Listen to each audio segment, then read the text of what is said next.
Well, good evening, everybody. Welcome to Virtual Pool 4 Online, and a Happy New Year to everybody.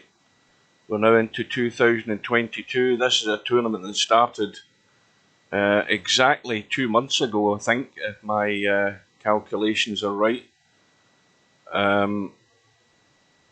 It started on the 1st of November 2021, the 8-Ball World Championships, and we're now just into January the 2nd, and we're now down to the final, a race to 15, and it's between Semipro from England and Bedhead from Sweden, the two best players in the tournament. Bedhead having gone all the way, and I think if we look at the bracket, we'll see that this, well, it wouldn't have mattered who got to the final. It was going to be a revenge match anyway.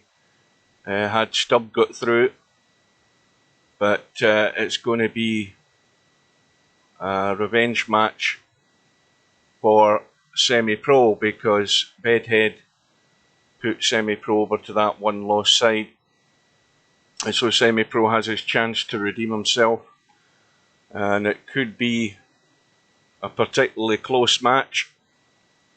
I don't think either of us or any of us really know how it's going to go. Welcome everybody. Steve will be here in a minute. I think he's just gone to get a coffee. Once I hear him, I'll bring him in.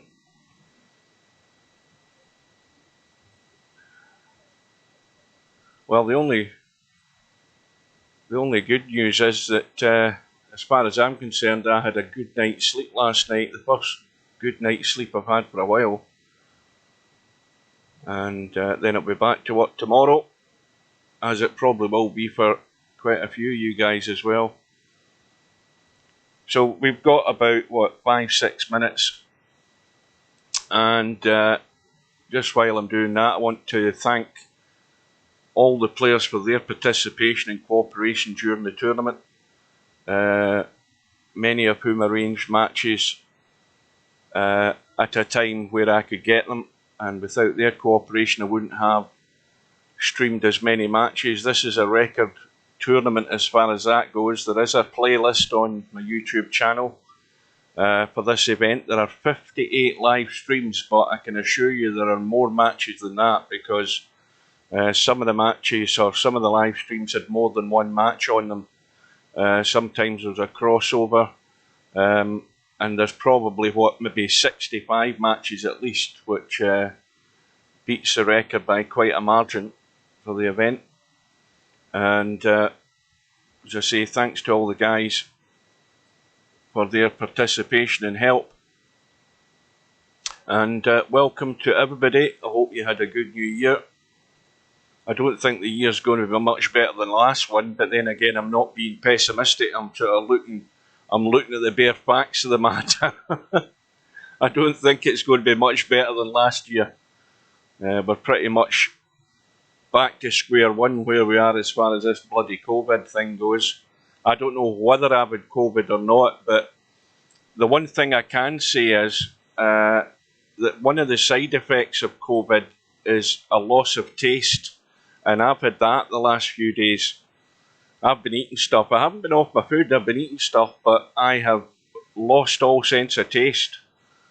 And it's a strange thing, because I've had a really sore back and sore muscles, and and been generally feeling run down. But I haven't really felt, really ill. I mean, I've never felt as bad as man flu. Man flu's a lot worse than this, and what I've had, but I've certainly noticed that I have little sense of taste, and haven't had for a few days, although it hasn't put me off my food, it has to be said. But anyway, so I've got some sort of bug, I don't know what it is, and whether it is a mild form of COVID, maybe it is or maybe it isn't, but I've had something previous to this before, and some people we've already heard have had it more than once anyway. So it's a bug you're either going to get or you're not going to get, and it's either going to be you'll get better resistance to it or you don't. So we don't know. But anyway, I'm feeling a bit better. I've had as I say, had a good sleep last night. Felt all the better for that. So we're good to go.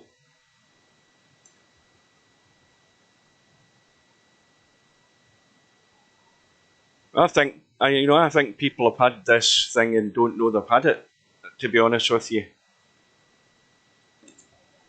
I think that's part of it. Although the strange thing is how some people get it to such a level that it takes them into hospital. And it really, if I ever get a cold or a bad cold, it goes right to my chest. But I've had nothing like that.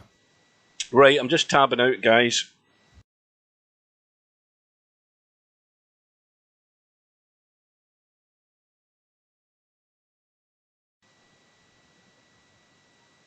Right, we should be good to go, guys. We can have a sound check. Steve is here. Testing. Everybody hear me okay?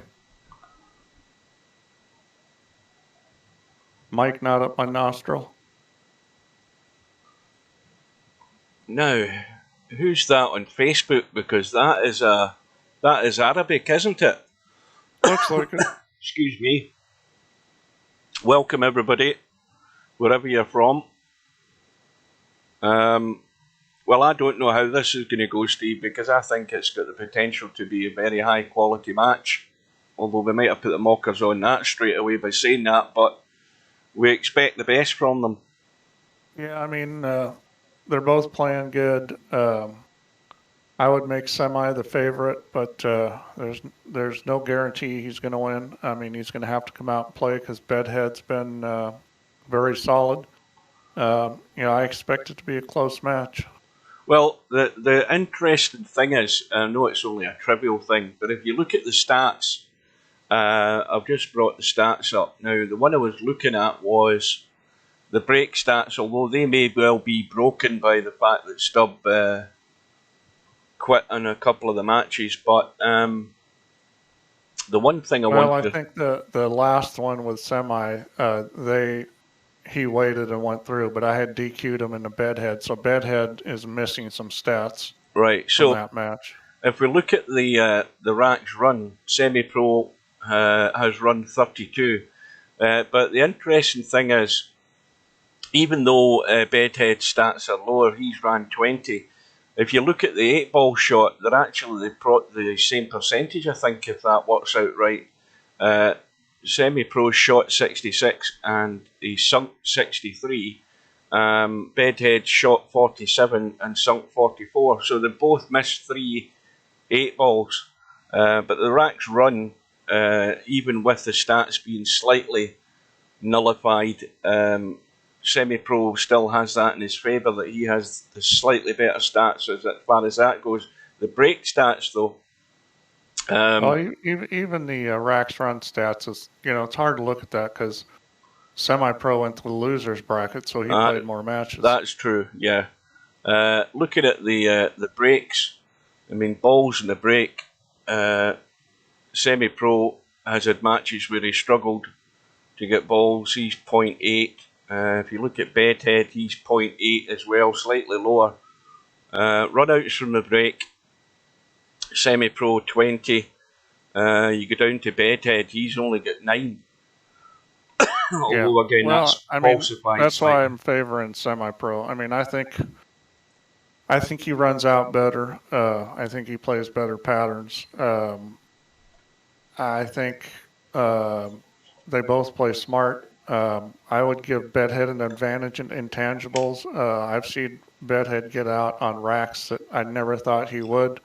So, he's got the ability to get out on racks that are very difficult, or he's made a mistake and put himself in bad situations, and somehow he pulls it out. And, that can be big in a match like this. Yeah, he's certainly not. He's not conventional. He has his own way of getting there. The room is up. Let's get in.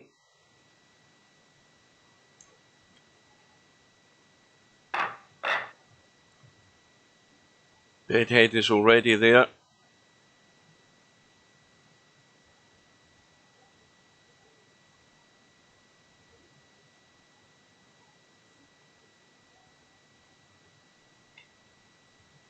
So here we go with the lag. And Bedhead's at the bottom of the screen. And looks as if he's won it.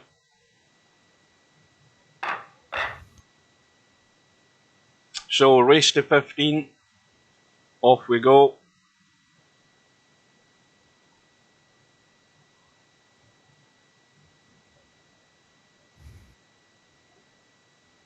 Yeah, Bedhead's breaking about from the position Semi likes to. We'll see how he hits these.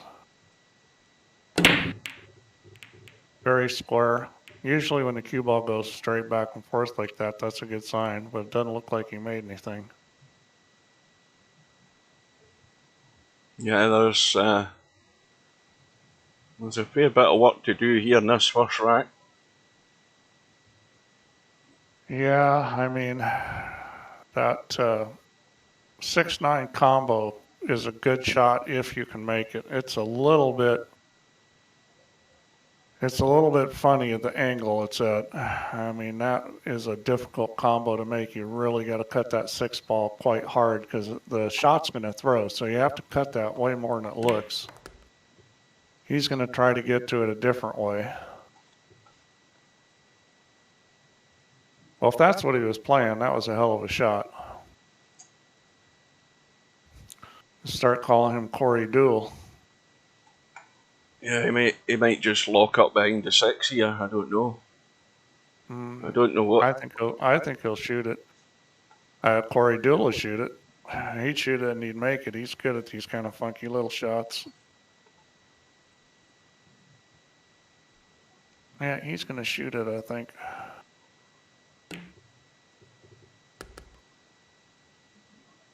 Well, if he wanted to come out, he needed to hit that with quite a bit more speed, because the ball's going to kill in the corner on that kind of shot. Even if you don't put English on it, it's going to get some from cutting the ball. I'm not sure whether he was planning on coming out or not, but if he was, he certainly did not hit that anywhere near hard enough.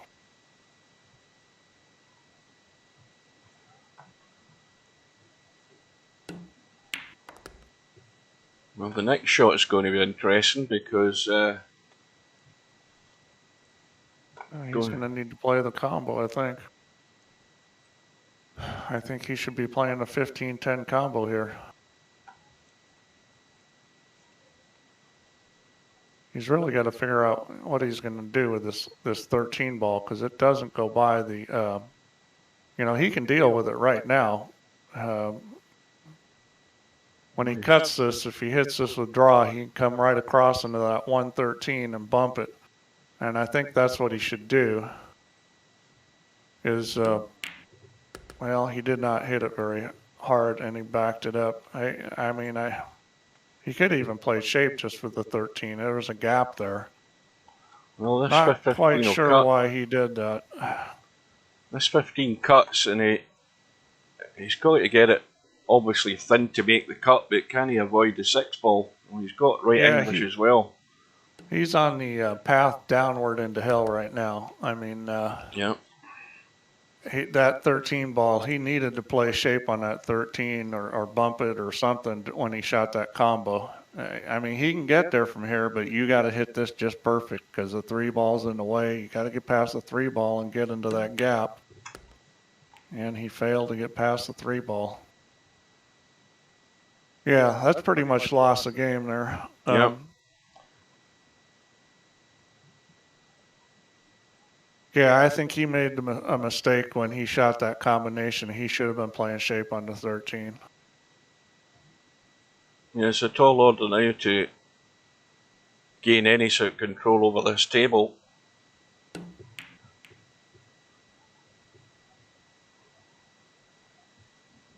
Bedhead, of course, has not only control of the table, but he's got opportunities to deal with the issue on the left-hand side.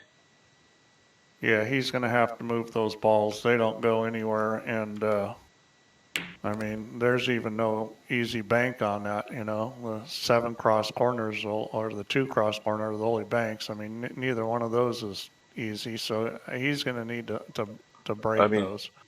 This is a good opportunity here. Cut the Yeah. one ball on the side. It's natural. That's what I'd probably do because all you have to do is shoot the ball. I mean, the cue ball is going to run at those balls. I'm kind of surprised he's passing this up. He might be going just for the 3 to run into the 2 and 7. He probably is. That's the most natural That's perfect. one because it's close. And he managed to get on it quickly, so that's good. I'd imagine he's probably going to come in and bump the 2. Well, he did it the other way. That's fine. He's got a shot. That's all he needs.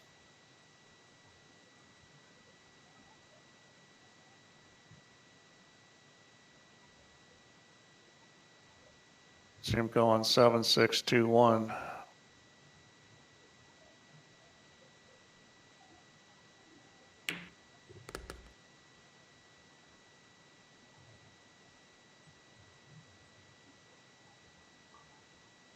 Well, this is again. It all looks so simple, but if he's going to play the 6, I think he's changed his mind because you have to get nice on that 2 to get nice on the 1. So he's getting rid of the 1 straight away, and that means that the cue ball would have been travelling less from that 2 ball down to the 1. Yeah, I mean, this pattern's fine. I mean, there's nothing wrong with how he's playing it. He's not having to move the cue ball big distances, so that's always a good thing. He's got to push through and get out off the rail. Well, Semipro had his chance, albeit he had that problem ball that he never really got at, and Bedhead is going to hold his break. Yeah, well, that's going to happen sometimes. You're not always going to get to everything. Although I think he had a real good chance to get to it when he shot that combo. And yeah, you know, the thing is either if you can't hold it there to shoot that 13, you just let the cue ball run across and run into it and bump it because you're going to get a shot on it, especially with the 1 sitting there. Is that 2 breaks and 2 dry breaks? Yeah, that's another dry one.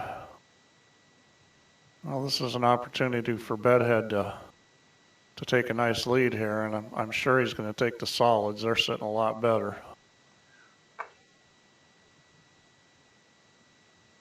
Yeah, there's not really any issue whatsoever with the solids when you look at them. No, I mean, the biggest issue with the solids right now is the 1 ball. Yep. It's kind of extended from the side pocket, and it doesn't go everywhere. It only goes in one side and the 2 corners down here by the foot of the table. He's got to be committed quite quickly here to get up there and deal with those 2. Well, the natural thing to do is play shape for the 4 and then shoot the 1 on the side and come back down. And he was in a position he could have gone up right then, and he chose not to. I don't know whether he was trying to get in. I mean, it looks a bit crazy that he was trying to get in the gap between the 8 and the 1 to get to the 4, but he might have been. I mean, the thing is waiting, then it becomes, you know, you're going to get to a have to perform shot where you have to hit it good, and if you don't, then, you know, that's what happened to Semi last time. He was still on the run out, but he had that I have to get to this ball shot, and he didn't get there. Yeah, he's running out of chances already. What's he looking at here? Yeah, well, I mean, there's a few ways you can get up there. He could shoot the 2 now and run the cue ball towards the 10, try to get inside of it, because you've got the 1 and the 4 there. You know, it's a little tricky getting the line at this angle, but, you know, he's got to miss the 6, and you're going to be running right at that 14 ball. Got to obviously miss traffic. That looks a good he's pace. Try to go up the other way, which is it's safer as far as not running into balls and getting funny, but it's a little tougher as far as getting on the 1 ball. I think he's just going to bump this 14. He's putting right English on it to kill it, which is smart.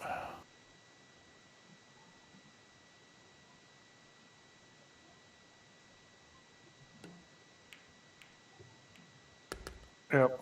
Yeah, that right English. If he hits that a little thick, it hits the side of the 14, and that English would kill it anyways. He's sitting good here. I mean, this is like a stop shot. Mm. That's what I'd be doing anyways. Yeah. Guarantee myself a shot on that 6. Thing is, he's. See, all he had to do was shoot a stop shot, and he's trying to get too perfect on it. You know, that's that's a lesson for everybody that you know shoot the stop shot. It's guaranteed. Don't try to, run forward because that's how you get screwed. He's able to spin it in, but, he goes a quarter inch further and all of a sudden he's going to have to shoot a mass A or a jump shot. Um, that's just a play experience mistake. If you watch a pro with that, they would stop that ball every single time and, just take a little angle on the 6. Now, what audio issues have we got here? Hugh, Steve, you're commentating through each other. Can't make out what either is saying sometimes. I'm not hearing that. Maybe there's a problem. Is everybody else having that problem with our chats starting to overlay each other? I don't. Everybody else is saying everything's fine. Maybe Cloggy needs to go out of. Well, what he needs to do is he in? Is he in Twitch? He's Maybe in leave Twitch and come back. Everybody else is fine, so it's an audio setup, I think. Everybody else is saying sounds good. Bedhead is broken and making a ball, so I mean, so far, Bedhead's getting the best of this. The mistake he made, he got away with, and Semi didn't. And then, the dry breaks. It's not going to take much with players this quality. I mean, little things can end up making a big difference. Well, here's the big move here. Yeah, well, hey, this is sitting perfect. I mean, this is how you go straight for the kill, get all the problems dealt with. He did not hit that anywhere near hard enough. You need to hit that with speed when you're running into 2 balls because you need a lot more energy to move 2 balls. And he hit it easy, and now he's still got a problem. Yeah, what Cloggy's got there is he's got the reverb effect coming through Discord, so he's hearing the audio twice from the background of somebody else. Well, this isn't too bad though because he's got the 7 ball to get on the 2, so the way it's sitting isn't bad. I mean, the problem he's got is that what he really probably needs to do is bank this 4 ball. I mean, there's a way to get to it not banking it, but the guarantee is banking it, and he's probably not comfortable with it. I don't think he's going to. He's not going to bank that. Yeah. I mean, either way, you had to shoot the shot you were comfortable with. I would have gone forward and tried to come across and hit the 8 ball because that was easier than the shot he tried. If I was going to shoot it in the side, I would have gone to the long rail and back and tried to bump the 8 so I can shoot the 2 in the side. That or cross bank the side, the 4 ball. I think the way he chose was pretty tough. I mean, if he made it, he might have got away with it. He had a shot on the 7. Well, there's one good gap for if you can get that far for Semipro to get to the 8, to actually pot the 8 ball in between the 2 and the 7. I mean, he could go on the top side and square an 8 ball to cut it, but neither of them are easy because you've got to get to a certain spot. So, well, if he can just leave that 15 ball, for last and get fairly straight on it, then he's got an easy way to guarantee a shot on the 8. That's what I'd be thinking about is shooting a 15 ball last. Yep, because again the cue ball doesn't have to travel far to get into that gap. Now, he may be thinking of moving balls now, which is a little risky because, the distance he's got to these balls, you can't control him. He could end up hooking himself or all kinds of crazy stuff. if it was me, I'd be playing for that 15 and then shoot the You mean 8. the 12? No. I'd be playing for the 15 ball to be the last Yeah, the ball that I last ball. play.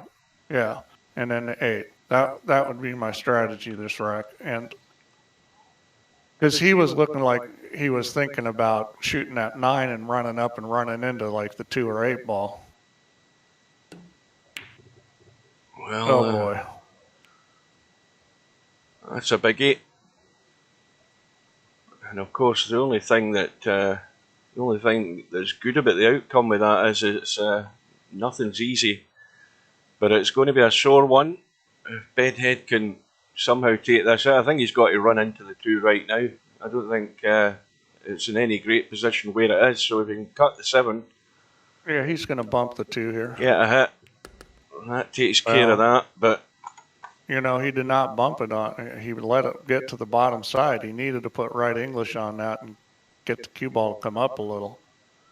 I don't know if he put any English on it. If he did, it certainly wasn't enough. Now he's got himself in real trouble. I mean, I think he's got to play the 2 ball on the side. He's looking. He could try to play it into the 12 and try to get it to follow. Oh, you know what? It does go in the corner. My bad. It did go in the corner. I thought he was the 4 was in the way, but it wasn't. Well, it looks like it's going to be 3-0 Bedhead. You know, I said Semipro was the favorite, but not if he's going to miss balls like that. I mean, that was a 2-game swing there because he should have run out there. Yeah, big unforced errors. Can't afford them.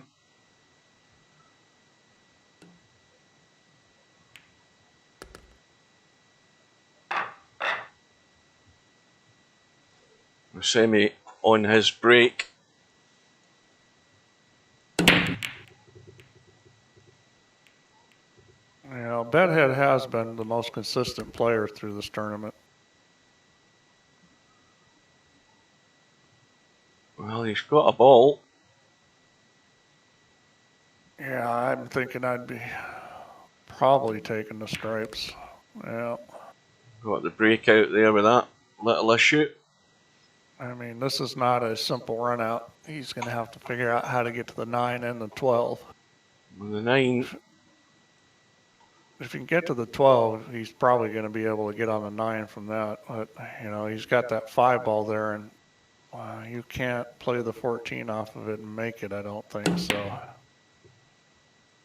yeah, he tried something crazy. I think he was actually trying to get into that 9 and the 6 there. You know, that's him pushing the boat out early on. You know, I think he's maybe panicking a bit to try and be creative. I mean, both ways were tough, you know, the stripes and the solids. But, you know, unfortunately, when you're the first guy and you clear it up, and, you know, now the solids aren't bad. Good evening, Keith. Welcome to anybody else we've missed. Any latecomers? Hi, Keith. Happy New Year. Well, he's got to decide, you know, how he's going to play this table. I think he's going to have to shoot that 1 ball fairly quickly, even though it's a blocker, because, you know, he needs to get that 4 ball out of there and then get to the 6. And you don't want to leave that 1 ball too late.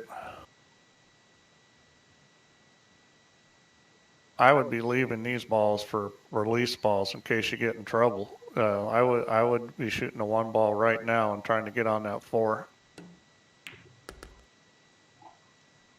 I mean, see, every time you do that, he just got rid of a ball that if he got in trouble up table, he had a ball near a pocket. He just removed that. So he kind of removed one escape valve already.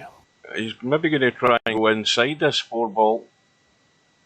Yeah, I think he's just going to run it the 6 ball. He could run it down table anyway. He's opened up the bottom corner pocket, so he's got a choice.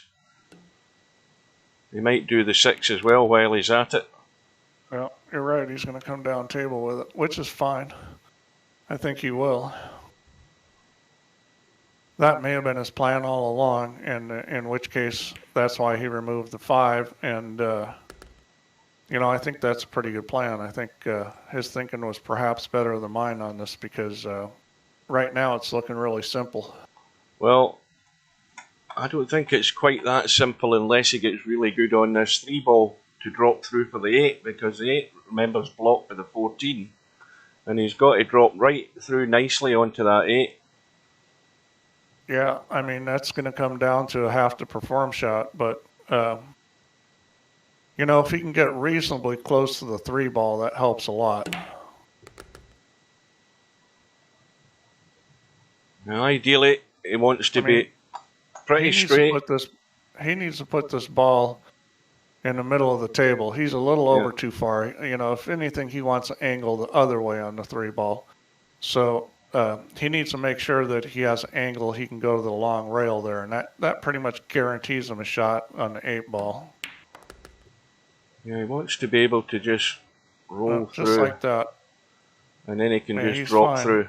He can just roll this. Yep, that was a good shot there. Because it's just a natural angle. The cue ball's just going to take its own path right onto the 8 in the line that you need. Yep. Well, that's a problem that could have been, but you know, it looks also easy if you get in the right spot. Well, Semi plays that kind of pattern play better than anybody in here, and it's really from playing all that snooker. You know, he's got all those 147s because he's good at playing shape like that, and that's, you know, a real simple way to play shape. It's hard for anything to go wrong. And another dry break.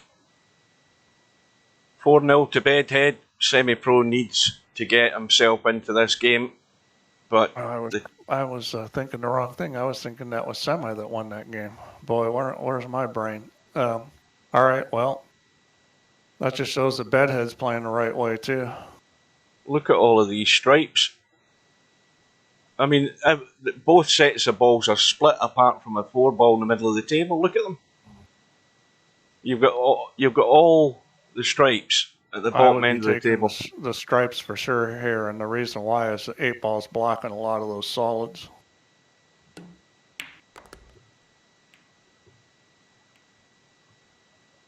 Well, I don't. He really needs to run out here. Well, as I was about to say, he cannot blow this.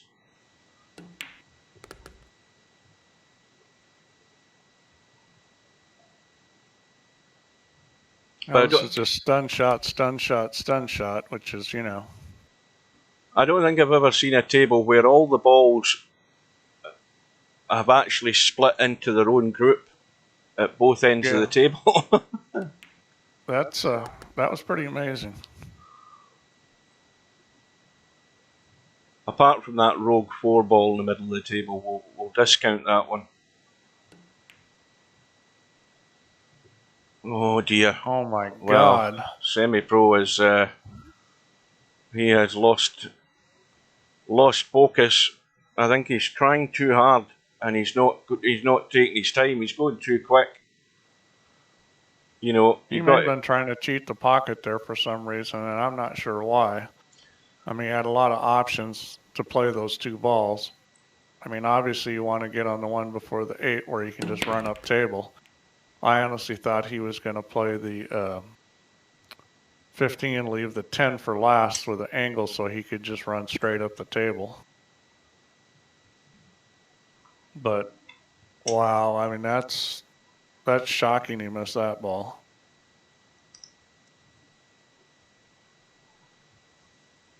Yeah, and it's not the first miss tonight. You guys want to ask me about shooters? Yeah, I've played shooters before.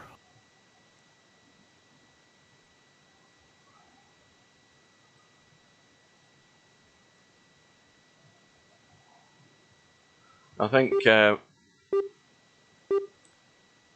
you know he tried to break that 6 and 9 out in an earlier rack, and he slammed the stripe he was playing. There's a couple of shots where Semi's just a bit over eager to try and get into the match, and when you start doing that, it can all backfire against you, and there's enough evidence that it's already backfired against him. He needs to slow himself down, use that shot clock, and again, don't make the move until you're certain. Just a little bit of desperation to get on the board. A long way to go. Yeah, well, sometimes, when you're not in the right rhythm. I mean, he's a rhythm player and he's playing rhythm, and when you don't play in rhythm, it can be pretty devastating. Now is Bedhead going to try and draw off this 5 full-blooded into this 4-1 because the 7 ball's not going anywhere? Well, that's trouble. And he's blocked. Yeah, I mean, that was a little bit of a tricky situation, and he can shoot this one ball, and the good news is the 6 is going to move. He needs to think about how he's going to come up with a shot. I think the cue ball is going to double kiss. I would be hitting this with some speed. I would not baby this. He needs a cue ball to come out of there and get a shot on the 4 or the 6. I Well, think he's done it. he's just going to take his chance to drop this 6 ball in dead weight and leave the Bedhead cutting a 7 ball.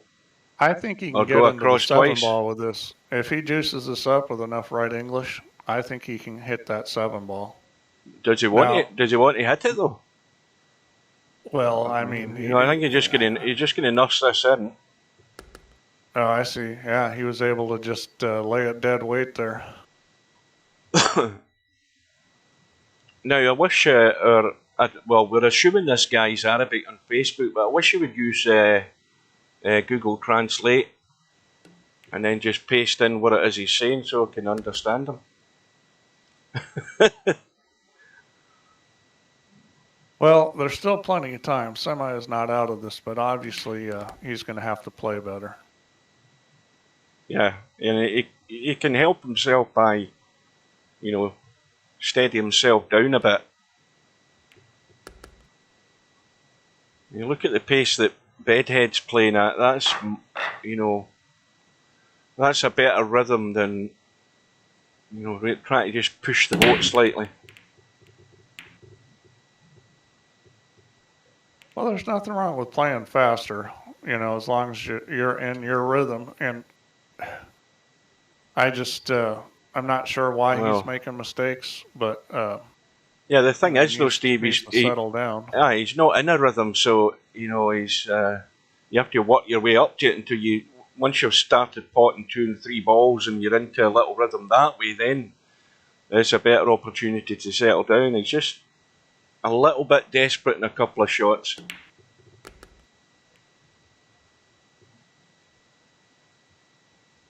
Well, this is not going to be easy run out.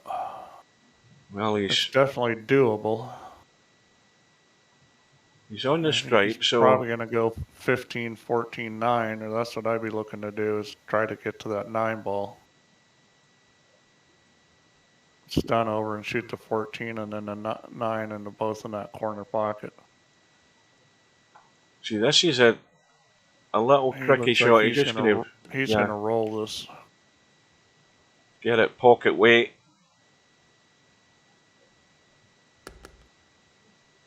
That's pocket weight. I just don't understand why he just didn't stun over and shoot the 14. That was easy. What he did was very difficult, and I mean, he came up with a shot, but barely. Oh, well. Yeah. I mean, it's no major alarm bells there for Bedhead. It gives Semi a chance, but Semi's got an awful lot of work to do. Yeah, it was a pattern mistake, though. I mean, he definitely, tried to do something that was not advisable, and he didn't get away with it. I mean, that shot that he had there, Steve, where you're saying he should have stunned it, the tendency with the players is they don't like to stun them in these tables at that distance. You get the line slightly wrong, it's going to hang up in the pocket. He was slightly hampered as well. But it's going to be a big task for Semipro to take this out. Yeah, this is no easy table. I mean, but they all go. I mean, he's got his chance. I'd be shooting a 4 and trying to get on to 6 or 7. I mean, ideally the 6. The 2 ball goes up in the corner. You know, this is a shot right here. Yeah, he's got to get good. Yeah, that's too much. Well, no. He tried to play the rail first shot, which I'm not sure why, you know, because that's a little bit harder to control, especially speed wise. I'm not sure why he didn't want rail first on that. I guess it fit his eye. But the problem with that shot is that, you know, you hit it, the 4 ball just a little thin, and all of a sudden you've got too much speed. Well, now the 2 ball's dead. It's going Well, it nowhere. banks. I mean, it's going to be a bank shot, I would think. I mean, he may try to get this out of there. I'd be looking to bank it. I'd probably try to shoot the 7 and then bank the 2 and then shoot the 6 and 8. And I'd be going 7, 2, 6, 8. I mean, all he has to do here is back it up about 3 or 4 inches. And he's going to play to break this out, and this is tough. No, well, he can't get to the 7. Yeah. He's done. That's a case where, you know, I think a lot of guys in VP are not confident of their banking game, but that's a place where, you know, the easy pattern was to bank that 2 ball, and he had a shot where he could get on it good. And if he got pretty straight on it, then he's, you know, dead nuts, easy shape on the 6. Well, this may work out. This might not do him any harm whatsoever. This is a much better result than he thought he was going to get. Well, the shot here, although it's very delicate, is to just take a whisper of that 10, come off the rail and back up on that 10 ball. It's a very delicate shot, though, and may not be that easy to shoot in VP. But you can just get a little bit of that 10 and then lock him on it. Well, Bedhead's I think he's going to go up there and take the smarter, safer shot and use the 8 ball. Yeah. And the good thing about that is you put the 13 in a good spot. Yeah, I like his shot better than my shot. That's a really well played. Because there's no like soft kick here. I mean, he's going to have to hit this with some speed and try to make a ball. I don't see how you're going to kick safe here. He's going to have to bring his prayer shawl and rosary beads as well if he's going to get anything out of this. Well, I think he was trying to get that 2 ball under the 10 and get it in front of the pocket, which would have been a really good shot. But he didn't get there. Well, I think Bedhead might just want to get up the table somewhere so he can play that 11 down the rail. Well, he's got 13, does it go by the 8? 14, 11. He's just going to shoot 13, 14, 11. You hit this 13 with a lot of left English and kill it and get straight in on the 14 and drop right on that 11 ball. That 11 might actually squeeze past the 8 up the table. Yeah, he hit that with a little bit of top too, which is why I end up running a little long, but he's fine there. Yeah, there's Semi's already got himself distracted and he's got himself on YouTube. That's another big mistake. Get yourself out of the stream. That's not gonna do him any good. He doesn't need to start talking to people.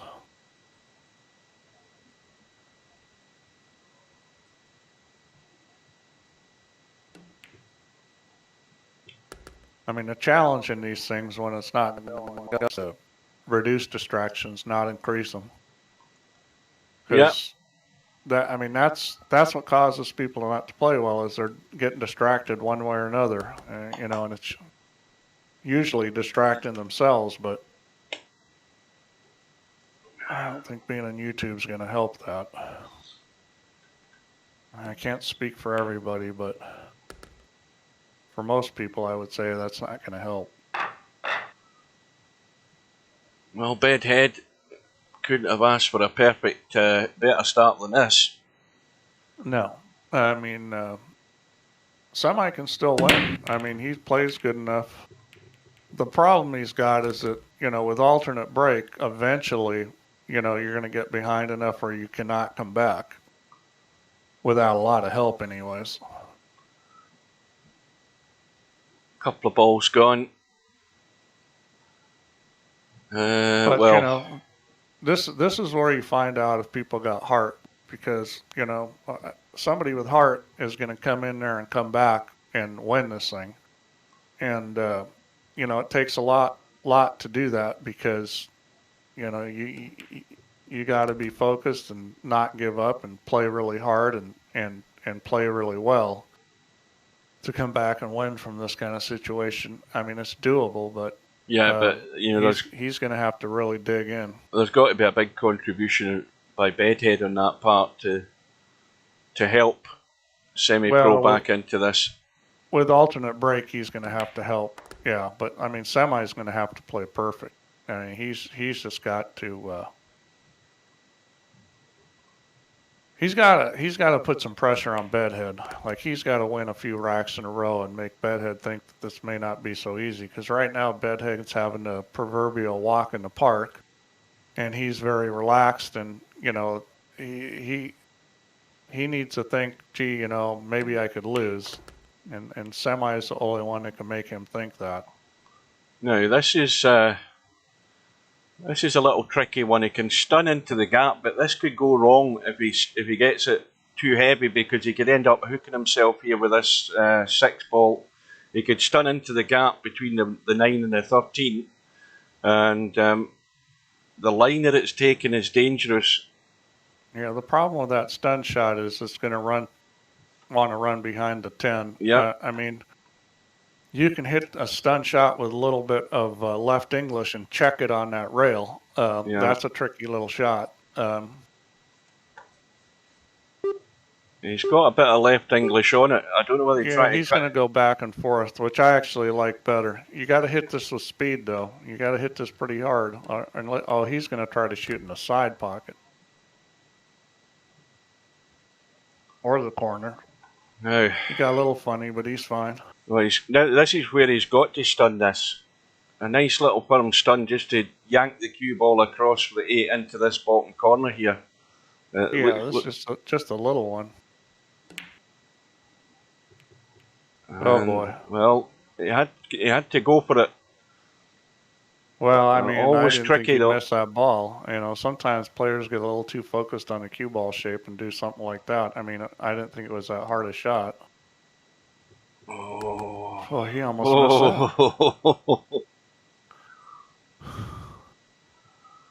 that. The pockets are big, but they're not that big.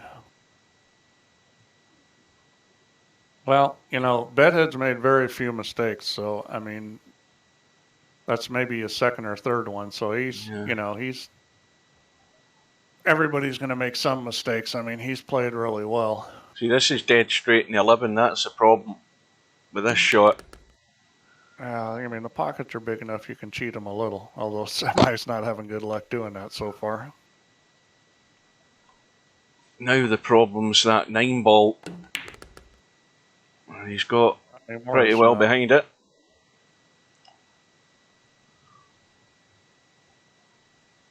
This 12 ball's pretty tight.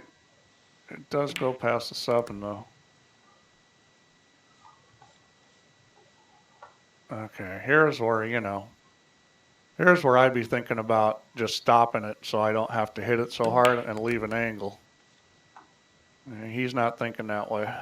Yeah, he's got into that far too much. Yeah, well, the other angle was fine. You just go 2 or 3 rails for the 8 ball. Now he's got to do the same thing. Oh, where's this 7 ball? Where's this 7 ball? Oh, disaster. Absolute disaster. You could not write the script in that one. I mean, because he got just too far the wrong way and the cue ball has to start running and he's found himself right in a hole.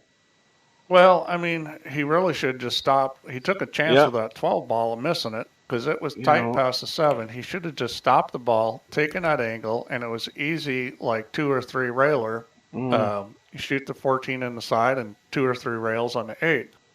Instead, he tries to draw it back, and then he ends up with a harder 2 or 3 railer, and he screws it up. I mean, it's just a poor choice. Yeah, a huge fail.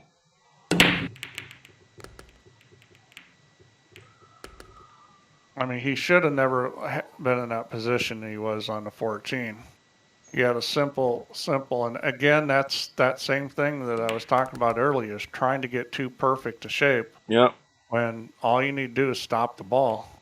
just take what you've got. Keep it simple.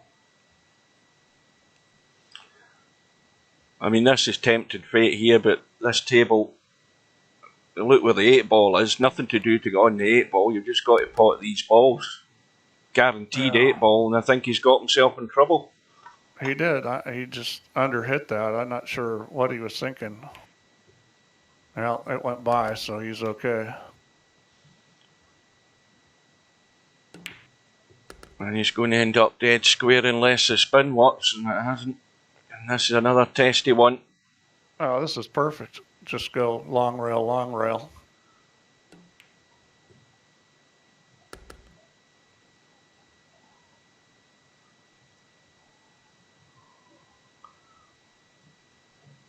Well, look on the bright side, he's off the mark. Yeah, well, I mean, he can still win, but he's got to win almost 2-1, and that's tough, especially with alternate break.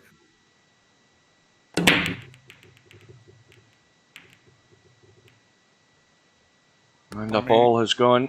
He finally got a ball on the break. I think that's the first ball he's made on the break.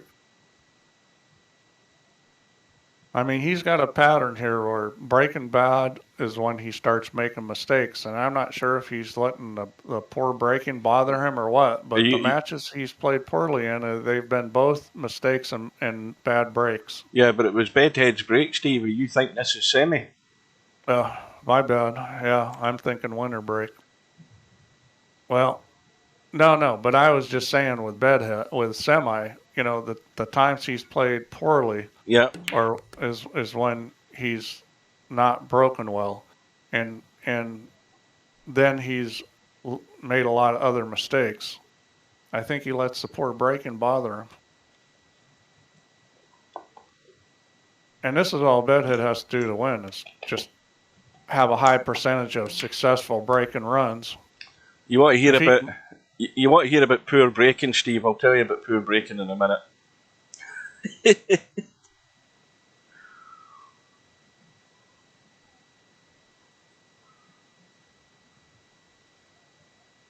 I played in that tournament last night, and it was loser breaks against Jose, and I managed to pot 1 ball on all the breaks I had, and I ran the rack. That was it. I had nothing else.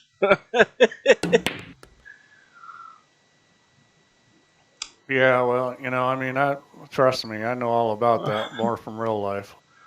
I've played a lot of matches where I played better than my opponent and lost against, great players.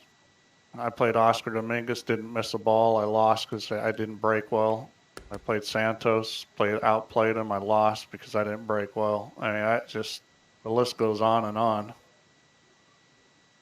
Yeah, the break's the most important shot in pool. I mean, if you're a good player, you're not gonna have success against good opponents unless you break well. See, this is the thing that discourages you. You're looking for something to give you a little glimmer of hope, and Semi's just broke and ran the last rack. Bedhead's came in, broke, and he looks as if he's going to run this rack. Yeah, well, if Semi if Bedhead just breaks and runs half the racks he breaks, then it's going to be very difficult for Semi to win. Well, this has got to just come right out into a good line.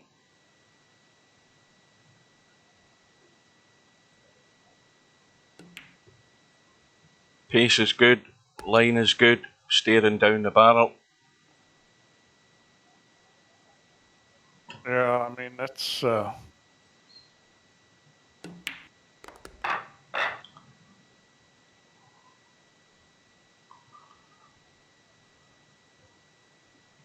looking good, but we'll see what he does. He made a ball and a cue ball. Cue ball's gone. And Bedhead about And I to gotta say, that exact was the a shit punishment. roll.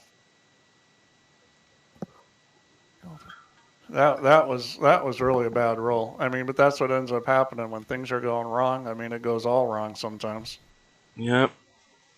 I mean, that was not the kind of scratch you normally see. He did lose a cue ball a little low, but it did some weird stuff to scratch.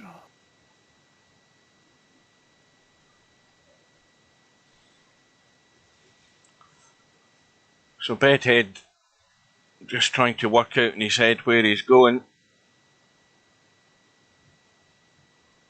Yeah, I mean, this is a good time to take a lot of time. You've got the big extension on the shot clock, and this is an important choice.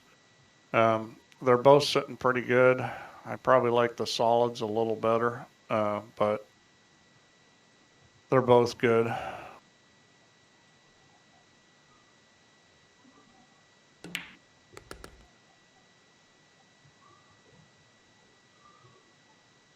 So Yeah, solids. he's probably going to shoot this 7. Normally, I'd say shoot the 3 because it gets extended from the side, but he's got 7, then 6, then 1, just sitting there begging for him to shoot it. I mean, I think it's smart to shoot the 7 here.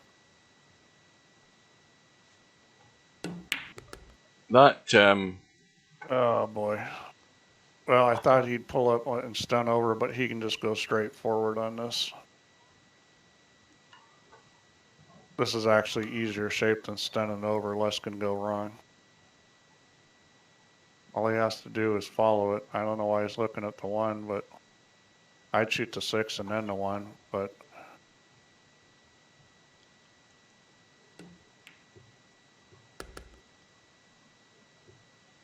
I just think it's harder to get up table from the 6. If he would have shot the 6 and left himself an angle on the 1, even if he got kind of straight, it was easier to get up table. Now he's going to have to do something a little wild. I think he's going to have to hit this with draw left English.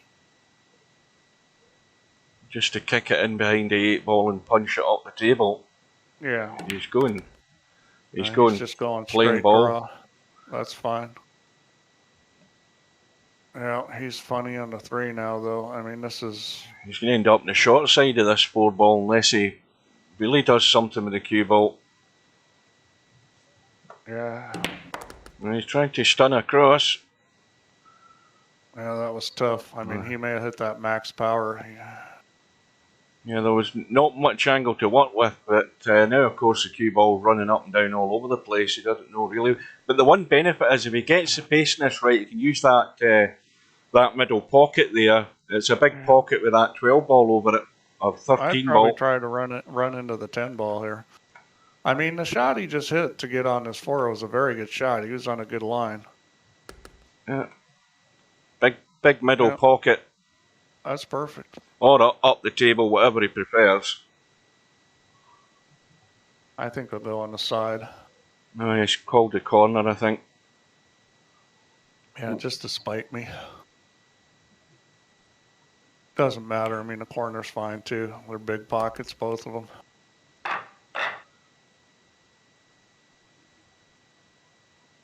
Well, things need to start happening.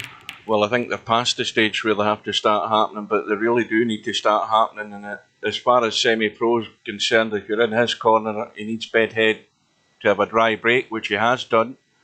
He needs the balls to be lying pretty good, which he has done. And then Semipro has to just run out. It's more than 2-1 now, which is rough. I think, Semi-Pro is probably at the point where he's going, screw it, and, maybe he'll loosen up and play good.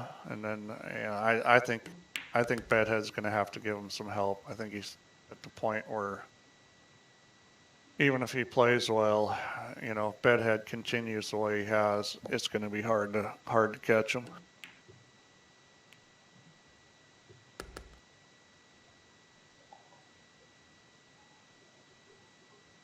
Yeah, it's funny because this alternate break, I mean, I've got friends who tell me, "Oh, let's go to this tournament. It's alternate break, be alternate break on a bar table." And this is the friends that are like, B players or weak A players, and I'll be like, "Gee, you think that that's an advantage?" I go, "You're not going to beat guys like Josh Roberts playing alternate break because you're going to have to break and run out every single time." I Mm-hmm. mean, if you don't hold serve, see, to me, it's easier to beat a good player on a winner's break. Now, granted, you got to be able to break and run out a lot of racks. I mean, you're not going to beat a good player regardless if you're a B player. Oh dear. But, if you play like my speed, where I can break and run a lot of racks, I've got a chance playing against all these champions where I can win because in winner break. But in alternate break, uh, I've won very few matches against champions in alternate break because that really favors the better player. Well, Semi couldn't get himself an 8 ball, and the only saving grace at the moment, even though it's not dead, is that the 15 ball slightly awkward where it He is, can shoot the 15 but right he now. can It take it in the goes. side. No, he can shoot in the corner. Can he? It goes in the corner. Yeah, he needs to spin it a little, but it goes. He's trying to drop it in the side. I would not be shooting this because he could lose the game shooting this. He'd just play safe. I would not be shooting this now. Well, if he can make it, then he can shoot it. That's kind of like a one pocket shot. If you don't make it, you just lost the game, but he did. That just shows how confident he is right now. I mean, he just feels like he can do no wrong.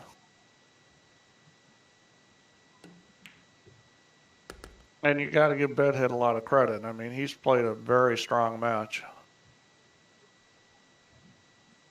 Yeah, there's no capitulation coming from Bedhead right now. It doesn't look as if there's going to be either. Hey, you got to keep your foot on their neck. Yep. I mean, that's the thing is you get somebody down and you cannot start screwing around or playing different or relaxing. I mean, you got to keep playing full bore because anything can happen in pool.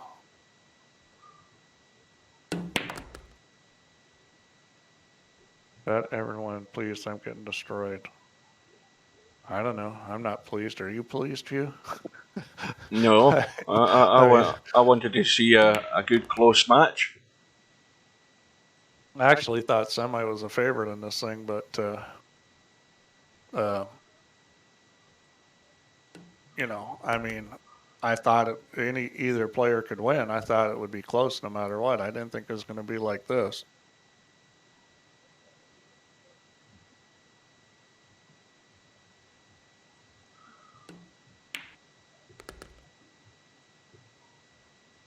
But I know it's frustrating. But that's part of the reason why Semi's struggling is because he is frustrated. I mean, you got to stay out of that mode. So 10-1, Semi's break, ball in the break.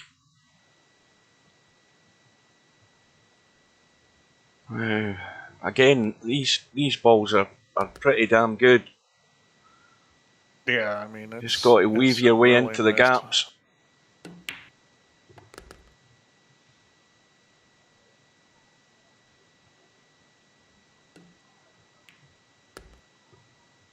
Gonna leave the 6 for last, and you gotta be a little careful there because Again, you don't want to get funny on that ball. It's close enough to the 8 ball that if you get funny on it, it could be having to perform.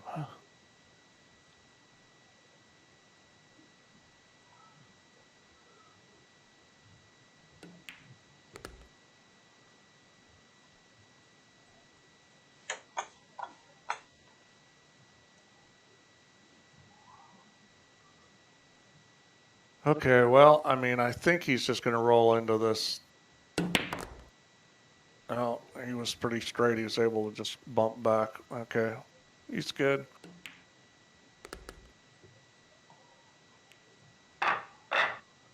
All right. Well, now here's where the help from Bedhead part comes in, because that's the only way Semi is going to get back in this match. He really needs like a dry break here. Well, something's gone. Yeah, he didn't get a dry break, and I think Bedhead will probably take the stripes. No, I think Bedhead will probably just shoot the 10 for a combo, although you can get to that 10 ball on the other side. It does go, so he may not do that if he doesn't like the combo.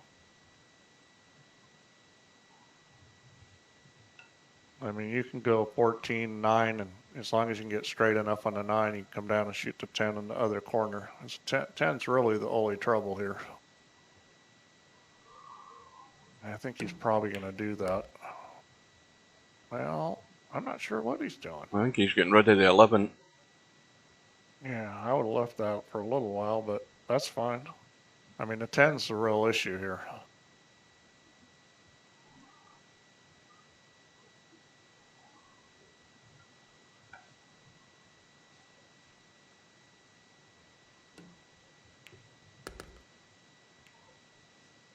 Well, Not sure what he's doing. Maybe he's trying to get on the 9 ball where he comes straight down, but that was a funny angle. If he was going to do that, he should have gone to the other long rail and then back across. You know, those really tough speed shots where you got to hit it perfect. Yeah, this I think he can get. This is going to be tough to get down there. He's going to have to spin it if he wants to shoot the 10, I think.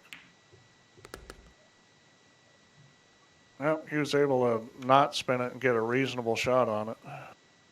I was watching a stream on Facebook last night, Steve, a live stream, and I don't even remember the name of the tournament, but it was a straight pool high run tournament with and Earl was on it, and it was the most it was the most annoying and infuriating thing to watch. I'll tell you why, because as much as I watched it, Earl was at the table, and I presume it was live in the sense that he wasn't just practicing, because there was a guy racking the balls for him. Yeah, it was live. And it was showing you, it was telling you that his high run for the tournament was 218, and his record high run was 400 and odd. But what it wasn't telling you is what the hell the run was he was on at the time he was at the table. Yeah, I noticed that, and I didn't get it. There was some scoreboard down there that might have been the number of racks or something. I'm not sure what it was. It was absolutely no use. I gave up in the end. I hadn't a clue what was happening. But you know, if you go on YouTube, they posted Shane last night. Shane was in that, and you know, I mean, that's a cool kind of tournament where you're trying to get high run for straight pull. And sometimes in those, what they do is they'll take like the top 8 high run players and put them into a bracket and play off. Mm-hmm. That's what they did at Derby City a lot. And usually to get in that, you know, you got to have a high run of you know, like over 100. At Derby, the table was tighter. On that table there, which was looser, I would think it'd probably be at least a 150. Mm-hmm. You know, they were playing on a big pocket table. I mean, that table probably had 5-inch pockets. Oh, here Pig said it wasn't a tournament. It was a high run challenge or something. Yeah, well, I mean, maybe it was just high run for the cash. And, you know, you got to figure the favorite in that would be John Schmidt if he's playing pool. Well, so, these guys are talking about playing off the rail. Yeah, I've read Playing Off the Rail. Let's see, who was it that wrote that? I know the guy that wrote that. Who was the guy that wrote that? I've got the book around here someplace. Well, Semipro. Was that the book that Tony wrote, or was it somebody else? Because Tony wrote one. Tony, what the hell was his name? Tony Anagoni wrote a book. I'm not sure if it was that. David McCumber, okay, it was him. R.A. Dyer. You know what? I don't know that I know R.A. Dyer. But, yeah, I've got the book here someplace. And, yeah, you know, I know Bucktooth. He's just, he's a freaking pain in the ass, man. Bucktooth, as he got older, he got worse. He was the most irritating old man you've ever seen. I mean, last time I saw him, he was probably 85, at least 80. And God, what a loudmouth pain in the ass the guy was. Well, Semi-Pro's break was resulted in a scratch, and Bedhead once again about to administer full punishment. Yeah, it's the fat lady singing. Yeah, last time I saw Bucktooth was at Hard Times in Sacramento. I was playing in a tournament. Played really well. Not that Bucktooth noticed. He was just giving me shit. I think I came in 9th out of 180 players. Lost Hill Hill to Oscar and lost in a close match to Amar Kang. But Bucktooth was in there just causing no amount of problems. I don't know that he's alive anymore. My guess is he's not.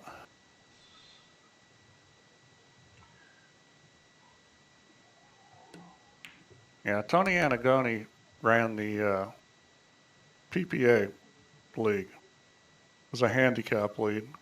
I blame him for being one of the guys that ruined pool by putting together handicap leagues.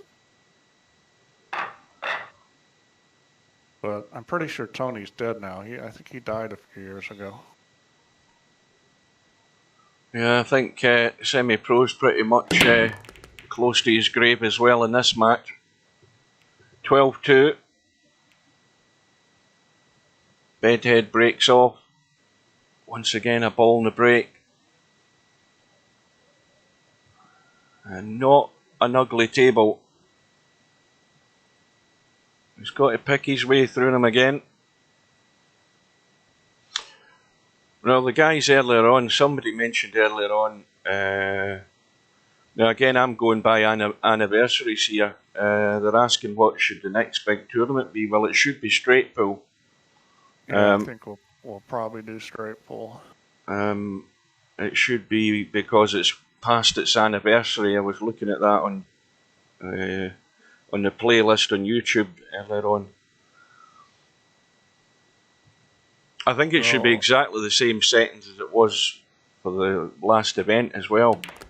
Because you guys are into all this old pool stuff, I'm going to mention something. Are any of you guys Facebook friends with Mary Keniston? If you're not, you might want to ping her. She's, oh God, I'm not sure what she is now. I think she's my age or maybe a little older. But she was a woman pro, and she knew everybody, and she's got tons of old pictures from pool, and she's always posting them on Facebook. A lot of really interesting stuff. So if you like that old pool stuff, I would look up Mary Keniston. Look at her Facebook page.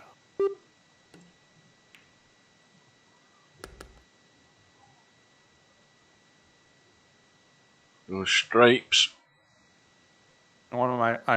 She posts a lot of pictures. I mean, in the last month, she's probably posted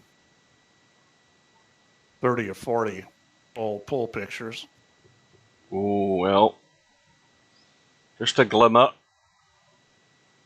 I don't think there's a whole lot of glimmer here, but, I think the glimmer is gone. The shine is off the apple, or whatever you want to call it.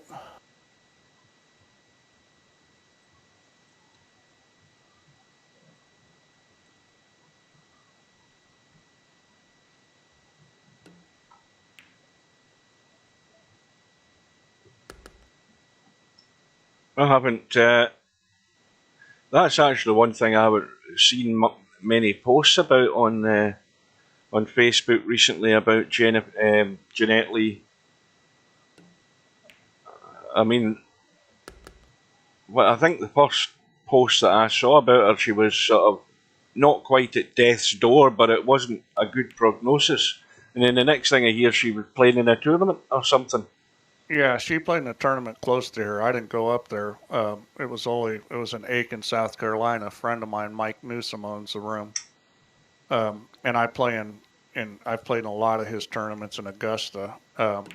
But she came out and played. They had a big tournament there. They had I think it was $1,000 buy-in for.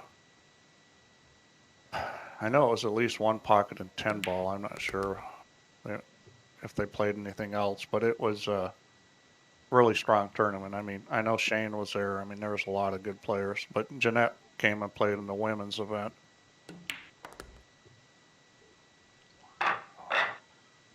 It's uh,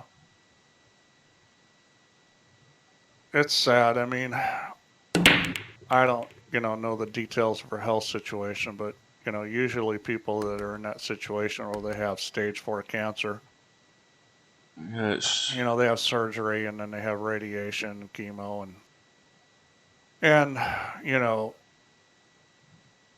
for most of them, the bottom line is it's like a 50-50 chance they're going to live 5 years. I mean, it's not a good prognosis, but you never know. I mean, uh, she may uh, she may recover. It's not great odds, but you just don't know. You just can't give up hope. Hopefully, she gets better.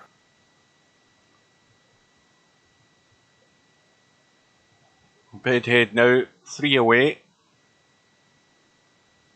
And Yeah, once again, this rack's not a gimme, but he should run out here. well, I think that's 2 breaks in a row from Semipro where he's scratched. Bedhead's got ball in hand again.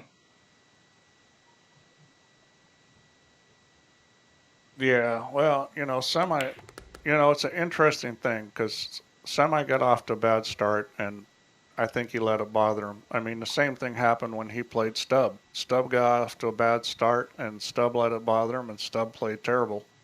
Yeah. And I think that's what's happening here is that is he going to stun this up? He's going forward. I'd probably stun up and shoot the 9 or 10 in the side.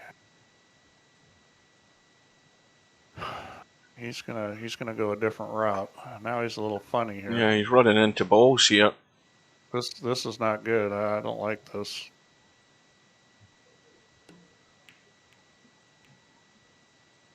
Yeah, he played it well.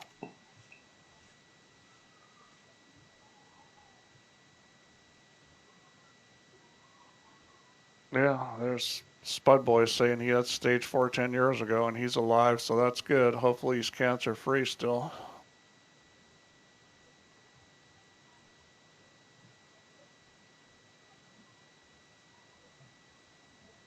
I've got a friend going through that right now, and she's at the beginning of it, but her health is better right now, and hopefully it stays like that. It was sad. It was sad reading about Betty White the other day. I just read that she didn't make the triple figures. She cashed in her Yeah, chips at 99. well, we're all gonna go sometimes. You get 99 years, that's pretty good.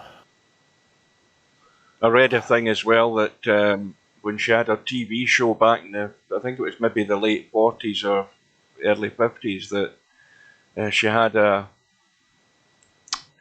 guest on the show, and of course this is you know what the States were like back in those days, but she had a black uh, entertainer on. I don't know whether he's a musician or whatever, but or a dancer, but she had him on as a guest, and she had all the complaints in the show. And to cut a long story short, they chopped the show after a couple of weeks because he was on the show.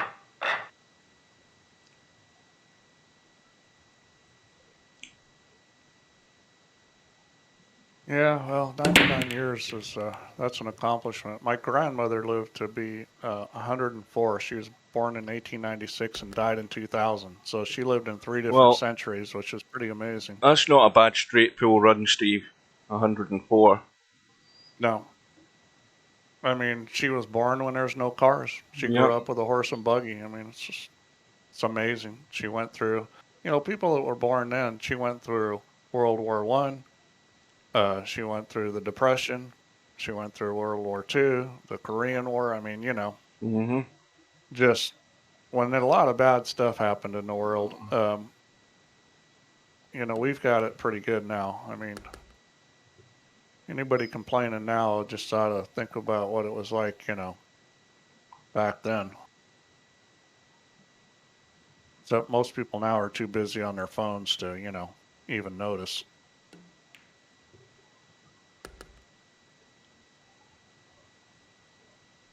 Well, in the last few racks, I can only recall Semipro breaking and scratching. I can't remember the last time he was at the table. Well, Bedhead's continued to play well, and you know, he's going to end up being a champion, and he deserves it playing like this. I mean, Semi could have played a lot better and still lost the way Bedhead's playing. Yeah. That's the thing is, if you play well against good players, it doesn't mean you're going to win.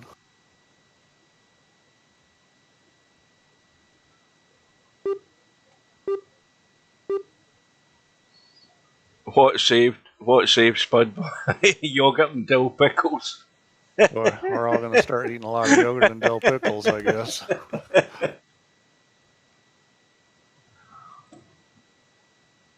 And congratulations to Spud Boy winning the tournament yesterday, the Hangover tournament. I hope you guys like that. It was set up to give the players that don't win so much a little better chance.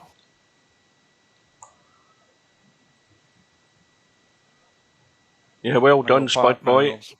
Potman was complaining about handicap tournaments, but that's the way they are. I mean, I've played a lot of them. They're not my favorite, but I mean,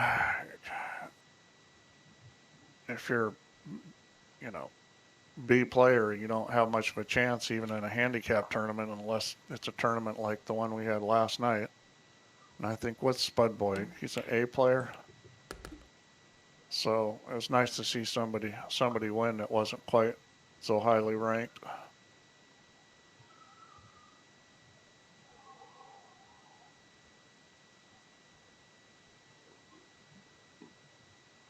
Well, Potman's complaining about golden breaks. Well, I mean that's part of it, especially with loser break. It's going to give those guys getting a 4-game spot a bunch of breaks, and that's the way it was designed.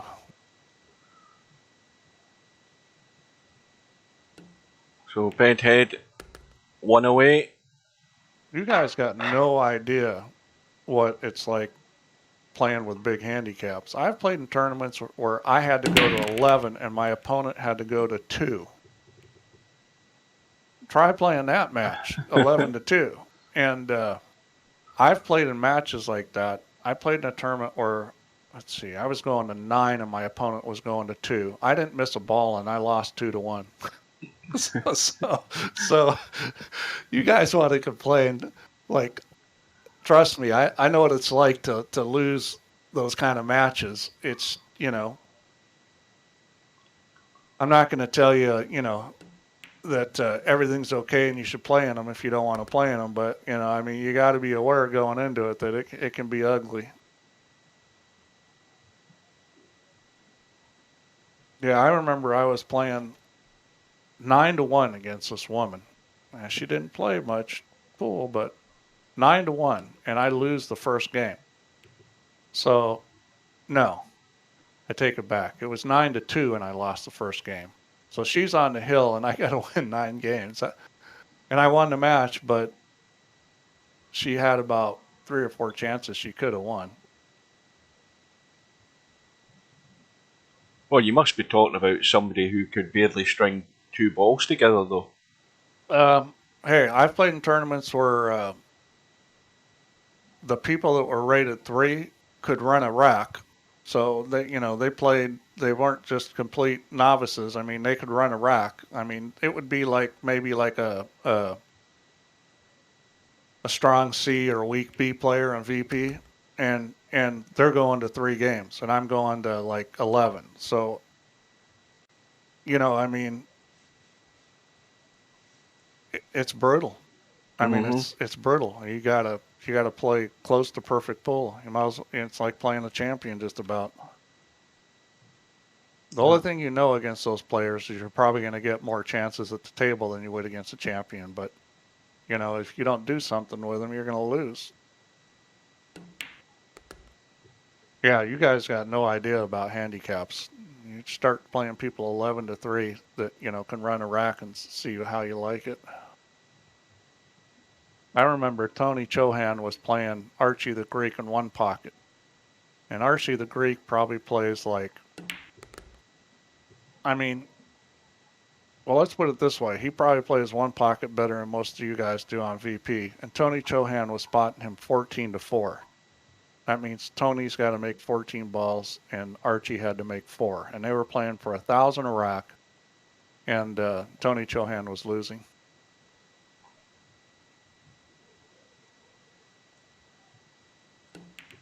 And Archie the Greek asked me to play 9 ball, okay? The spot he wanted was a 3, 5, 7, and 9. He wins. Think about that. Think about giving up the 3, 5, 7, and 9 to a guy that, you know, can play. I mean, he can run. He can run the table. I mean,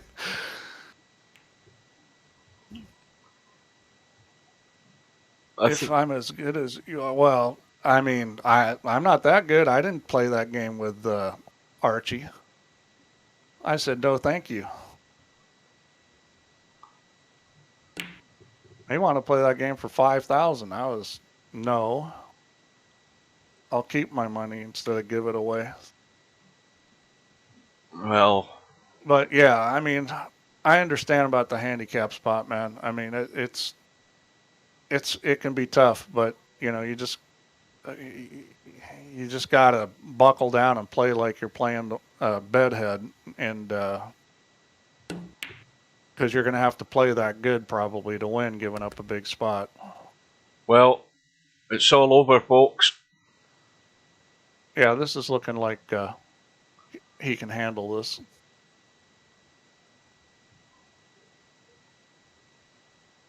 So the 8 ball is a bit of a problem. Say it's all over. It's not quite all over because doesn't it go by that?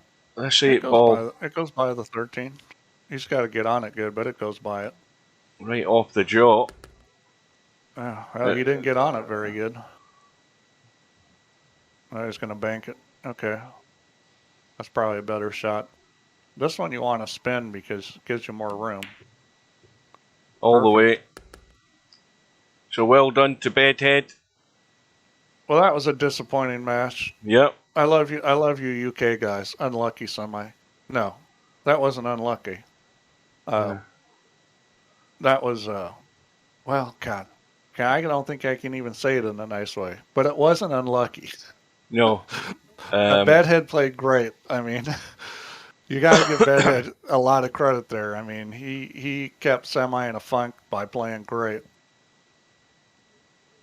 Yeah, I mean, Bedhead missed the odd ball, but I mean, in the situations where he did miss the odd ball, he left. There was absolutely nothing easy for Semipro, and then all those scratches by Semipro didn't give him any opportunity to get back in, and Bedhead just capitalised on everything that went wrong for Semipro. And yeah, I didn't think that match was going to be anything like that. I thought we were going to have a close match one way or the other, and that turned out to be a slaughter. Yeah, I think if you're going to have your worst match, you don't want to have it in the final. And unfortunately for Semipro, that's exactly what happened. He's had better matches than that in the tournament and survived, but he wasn't going to get anything out of that today. So.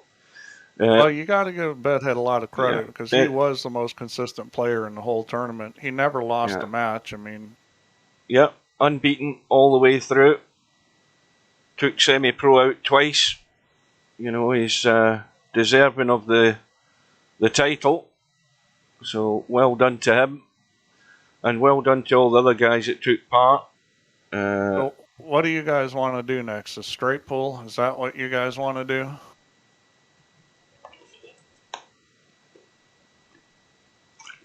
Not seeing any responses. Has everybody left?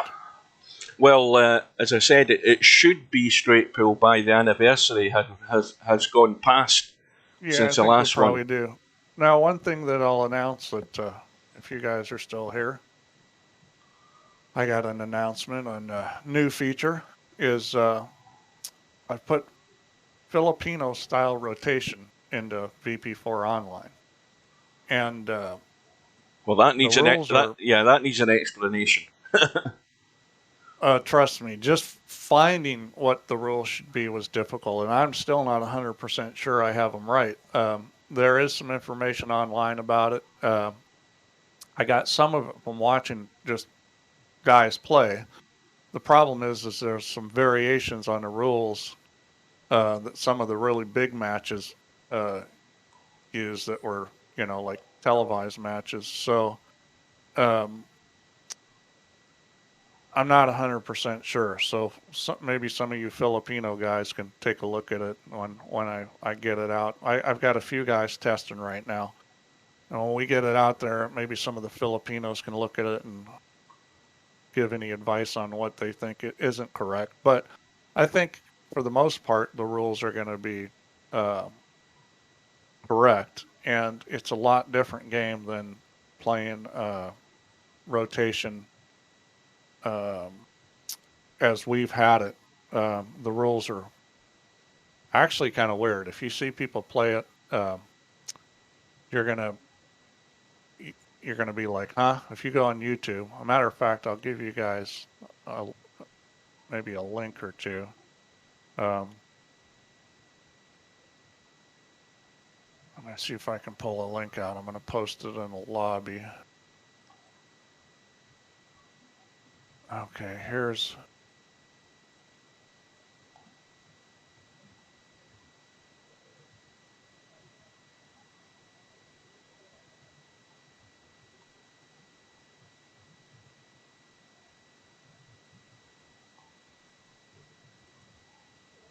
There's a. I just posted a link of Ronnie Alcano and Efren playing a match of rotation. Sharks rotation showdown. It's it's Filipino rotation, so it's it's a lot different. Let's see here, and I'll post another link if you're interested in seeing Efren play the ghosts, rotation ghosts.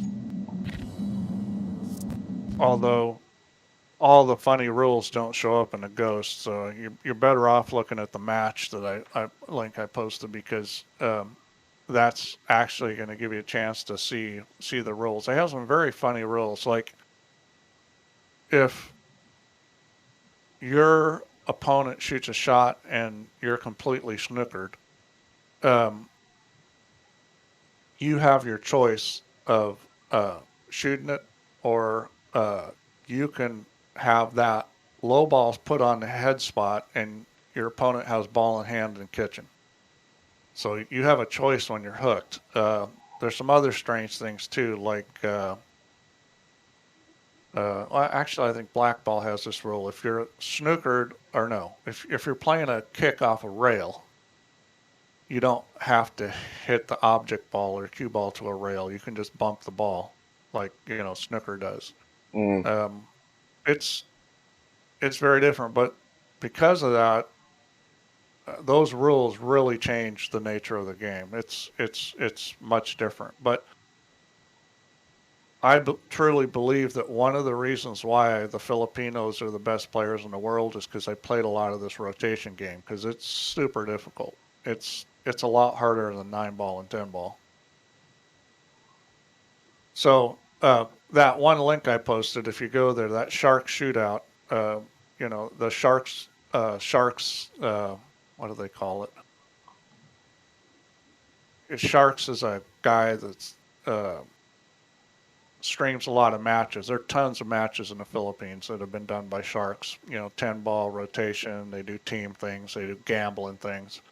But this one tournament was a rotation tournament, and it had, let's see, I'm looking at the thing now. Ronnie O'Connor, Jeff Ignacio, Francisco Bustamante, Lee Van Corteza, Anton Raga, Jericho Benares, Efren Reyes, and Carlo Beato.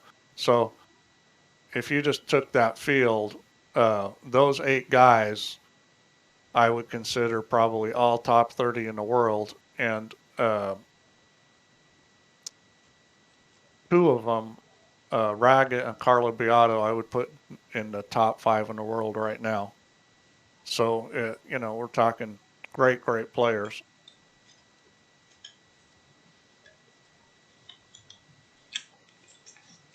Well, guys, I'm going to work tomorrow again. Or back at work tomorrow. So, Damn. I hate when work gets in the way of fun. yeah, back up at 4 a.m.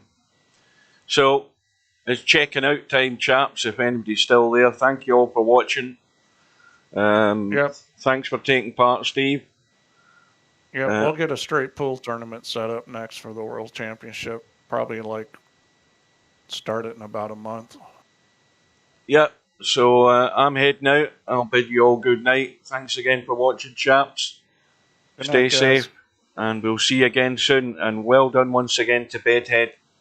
Unlucky to Semipro. As always, next time. Until we meet again. Night. Good night. See you later, Steve.